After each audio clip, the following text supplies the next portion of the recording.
یہ پختون بیلٹ افغانستان میں بھی ہے، سرحد اور بلوچستان میں بھی ہے. یہی پختون بیلٹ تھی، یہی افغان تھے کہ جنہوں نے برطانیہ کو شکست دی تھی، جنہوں نے روس کو شکست سے دوچار کیا تھا، اور جنہوں نے پچھلے 9 سال میں امریکہ کو دیوار کے ساتھ لگایا ہے، اس کا قافیہ تنگ کیا ہے، اس کا جینا دو بھر کیا ہے، اس کا دائرہ تنگ کیا ہے، اور اس کی تمام عالمی استعمار کے جتنے خواب تھے ان سب کو چکنا چور کیا. لہذا خطے کی صورتحال میں جہاں ایک طرف یہ بات ہے کہ جو امریکہ کے غلام ابن غلام ابن غلام ہیں، جتنے زرداری اور گیلانی اور کیانی یہ امریکہ کے آگے سر بسجود ہیں، یہ اپنے ہی لوگوں کو قتل کرتے ہیں، یہ ہماری گولیاں ہمارے سینوں میں اتارتے ہیں، یہ ہماری بندوقیں ہمارے سینوں پر تانتے اور دل و دماغ کو چھلنی کرتے ہیں، اور امریکہ کی ہاں میں ہاں ملاتے اور اس کے ڈو مور کے رسیاں ہو کر اس کی ترجیحات کے مطابق کام کرتے ہیں. جہاں ایک طرف یہ غلاموں کے ٹولے، جہاں ایک طرف امریکہ کے کہنے پر پورے ملک کو اور قوم کو داؤ پر لگانے والوں کے ٹولے ہیں، وہی دوسری طرف حریت پسند لوگ ہیں، جہاد سے سرشار لوگ ہیں، کامیابی کی نوید ہے، اور چاروں طرف کے حالات میں ایک بہتری کا عنوان ہے کہ جو دور تک سجا ہوا نظر آتا. میں اس موقع پر تاریخ سے بھی ایک رشتہ جوڑنے کی اثرنو کوشش کرتا ہوں. دیکھیے، ہمارا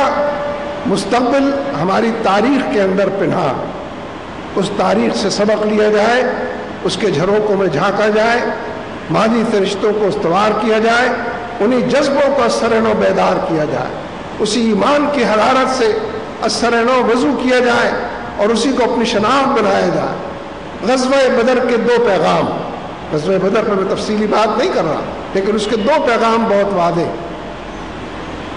یہ ابھی اسامہ بن رضی ابو جہل کا ذکر کر رہے تھے. غزوہ بدر کے حوالے سے حضرت عبد الرحمن بن عوف رضی اللہ تعالیٰ عنہ مشہور صحابی فرماتے ہیں کہ میدان بدر میں ایک مرحلہ وہ تھا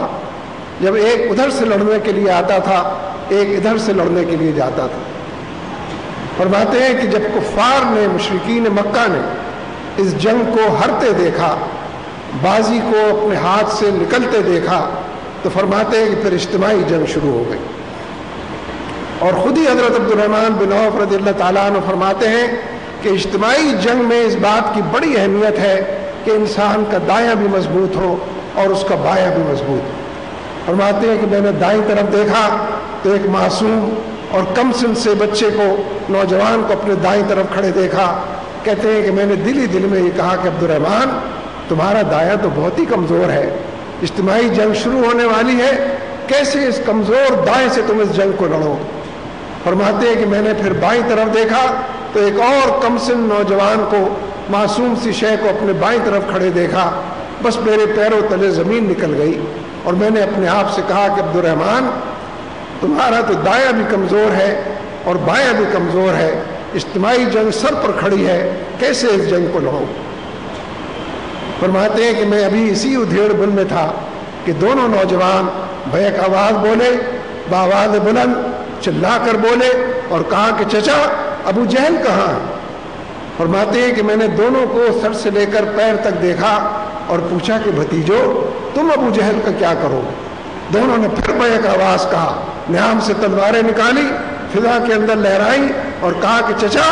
گھر سے طے کر کر آئے ہیں کہ ابو جہل کا ناطقہ بند کریں گے، اس کا کریا کرم کریں گے، اس کو خاک اور خون کے اندر لتھیڑیں گے، اور اللہ اور اس کے رسول کے باغی کو جہنم رسید کریں گے. فرماتے ہیں میں نے دونوں نوجوانوں کے اس عزم کو دیکھا، حوصلے کو دیکھا، ان کی آواز کی پختگی اور ان کے ایمان کے شراروں کو دیکھا، تو میں نے کہا کہ دیکھو، وہ سامنے مچان پر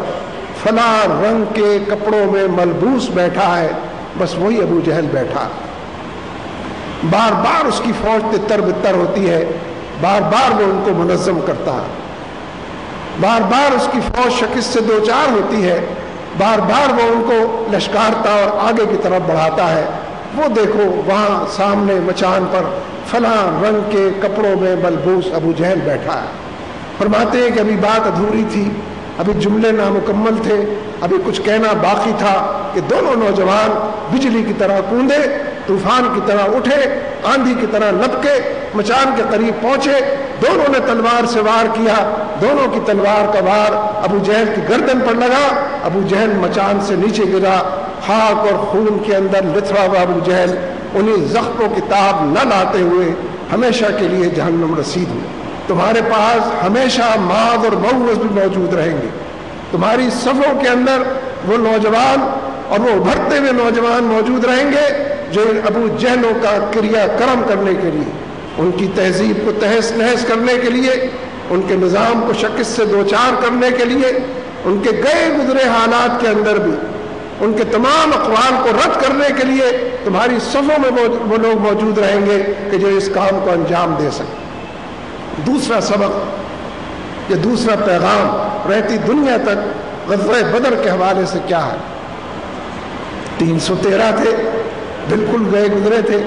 کئی وقت کے فاقے سے تھے، پیٹ پہ پتھر بندھے ہوئے تھے، جسم کے اوپر چیتھڑے لگے ہوئے تھے، چند اونٹ چند گھوڑے تھے، چند ٹوٹی تلواریں تھیں، نہ کوئی مادی سامان تھا، نہ کوئی جنگ کا سامان تھا، بھوکے جسموں کے ساتھ، ننگے پیروں کے ساتھ، گئے گزرے پورے چیتڑوں کے ساتھ جو لوگ میدان جنگ کے اندر اترے تھے، تعداد میں بھی بہت تھوڑے تھے، دوسری طرف تعداد بھی زیادہ، کئی گنا زیادہ، اسلحہ اور ساز و سامان بھی زیادہ، اس وقت کی جو بھی سائنس اور ٹیکنالوجی تھی وہ سب ان کو مہیا اور میسر تھی۔ بڑے باجے گاجے کے ساتھ، بڑے اعتماد شور شرابے کے ساتھ، ڈھول تاشے کے ساتھ وہ دوسرا گروپ بڑے پیمانے پر چل کر آیا تھا کہ ان مسلمانوں کو بتائیں گے جنگیں لڑی کیسے جاتی ہیں، جنگیں جیتی کیسے جاتی ہیں۔ جو کچھ ہوا وہ سب کے سامنے، جتنے بڑے پیمانے پر ان کی لاشیں گری، جتنے بڑے پیمانے پر ان کی سردار قتل ہوئے، جتنے بڑے پیمانے پر ہزیمت سے شکست سے ان کو سامنا کرنا پڑا ہے،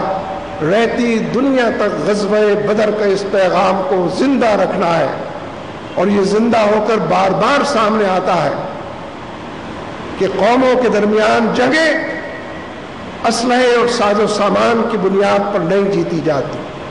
عددی قوت کی بنیاد پر نہیں جیتی جاتی۔ جنگوں کو جیتنے کے لیے عقیدے کی قوت درکار ہے، ایمان کی قوت درکار ہے، ایمان کی جمع پونجی، ایمان کی زیادہ راہ، اللہ اور اس کے رسول کے اوپر ایک جیتا جاگتا ایمان، جنتوں کے حصول کا شوق، جنتوں کی طرف بڑھنے، پیروں کو غبار آلود کرنے، چاروں طرف کے حالات میں اپنے لیے راستہ بناتے ہیں۔ لہذا فدائے بدر پیدا کر، فرشتے تیری نصرت کو اتر سکتے ہیں گردوں سے، قطار اندر قطار اب بھی۔ یہ محض شعر و شاعری کا مسئلہ نہیں ہے، یہ عقیدوں کو ابھارنے کا، یہ ایمان کو مضبوط کرنے کا،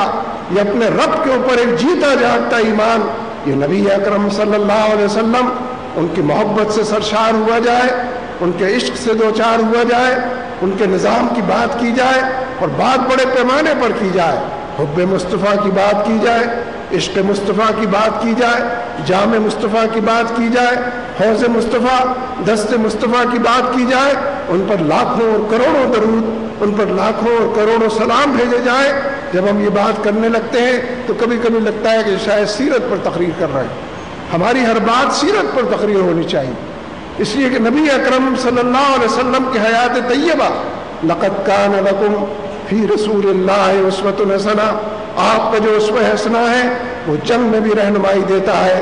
وہ امن میں بھی رہنمائی دیتا ہے، اس میں فرد کے لیے بھی سب کچھ موجود ہے، اس میں معاشروں کے لیے بھی موجود ہے، اس میں سلطنت اور ریاست کے لیے بھی، اس میں حکومتوں کے لیے بھی پیغام، رہنمائی اور ہدایت موجود ہے، اس میں استحصالی قوتوں کے بظاہر اٹھتے ہوئے طوفان، بظاہر بڑھتی ہوئی آندیاں، بظاہر اندھیرے جو دور تک اپنا جان پھیلا رہے ہیں، ان کا مقابلہ کرنے کے لیے نبی اکرم صلی اللہ علیہ وسلم، جی ہاں انہی کا ذکر کیا جائے،